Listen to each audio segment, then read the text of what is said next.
ఆంధ్రప్రదేశ్లో కూటమి ప్రభుత్వం రావడం కోసం, కూటమిని అధికారంలోకి తీసుకురావడం కోసం ఉద్యోగస్తులు సహకరించారు.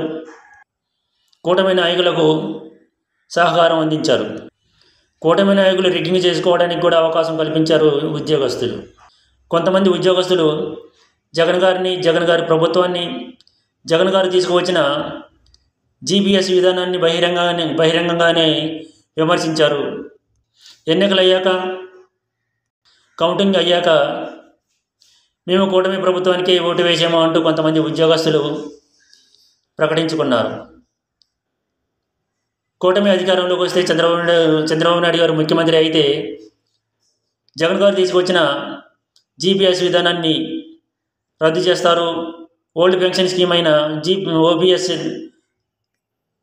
విధానాన్ని అమలు చేస్తారు అంటూ సంబరాలు చేసుకున్నారు, చంకలు గుద్దుకున్నారు ఉద్యోగస్తులు.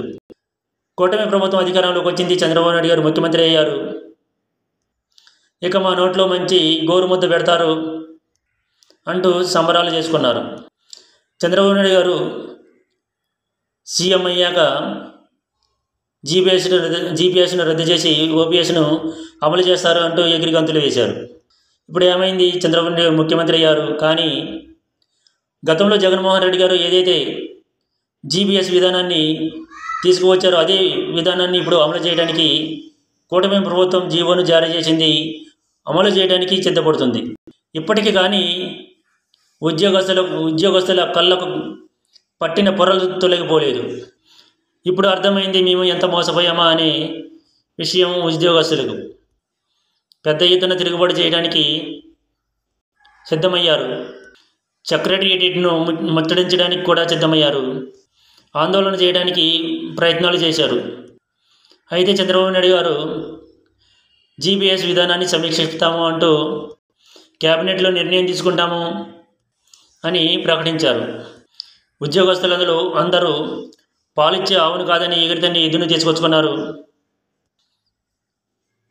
కూటమి ప్రభుత్వంలోని నాయకులందరూ ఉద్యోగస్తులను ఇష్టం వచ్చినట్టు తిడుతున్నారు, బూతులు తిడుతున్నారు, వారి పట్ల అసభ్యంగా ప్రవర్తిస్తున్నారు. ఉద్యోగస్తులను ఒక చీడ పురుగుల్లా చూస్తున్నారు.